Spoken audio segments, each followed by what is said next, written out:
This is Roxy Jubilee. God gave me a vision 7 years ago that said, I will live in a world where we create uninhibitedly because we live free. And at the time that that vision landed, that was not the world I was living in. I was a learned controller. I was coming out of a season of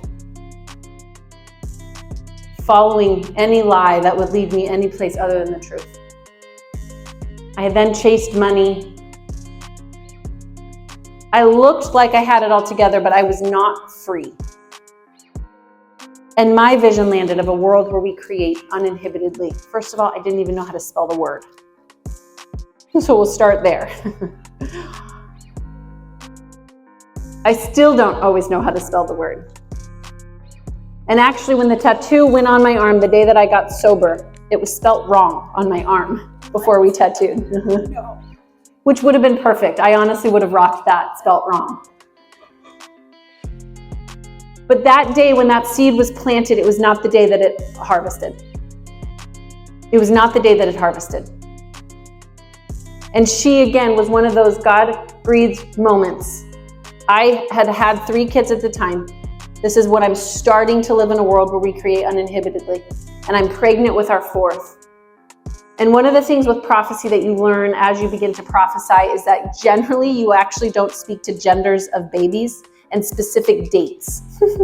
If you ever really want to learn to work in the prophetic, that's generally what they say right out of the gate. Those are the 2 things you just don't mention. Because that's also not what prophecy is.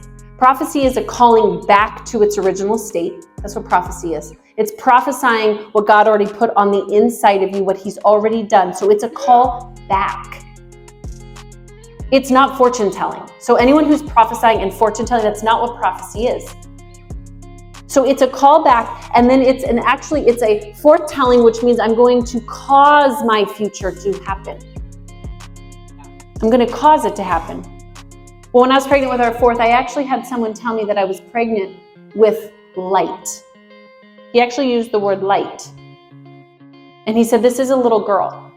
And I immediately was like, you're not supposed to say that. You're not supposed to say that. It's a little girl, and she will come at a very dark time. And she will shine bright, but she will be a catalyst for your entire family to shine. And I had received this prophecy. I had a boy, y'all. 3rd and 4th baby were boys. They weren't girls. Then my husband and I decided that we were done. Everyone been there before? Oops. We said we were done. We got rid of all of our baby clothes. And I actually took the dream because when that prophecy landed, though it was outside, I knew that that was true. But then I had to let go of my attachment and go, God, maybe this just will look different. Maybe it's a dog. Maybe when He said little girl, it was going to be a dog. I don't know. We gave all of our baby stuff away last year. We found out that we were pregnant. Like impossible, you guys. I know that you're like, you know how that happens. But this was one of those things that I even went back and looked at my cycle and all things. It was impossible for us to be pregnant. We didn't find out what we were having. And on August 9th, in my own home, I birthed a prophecy. She isn't just the reflection of the cool, I got a baby girl, though I wanted a little girl so bad.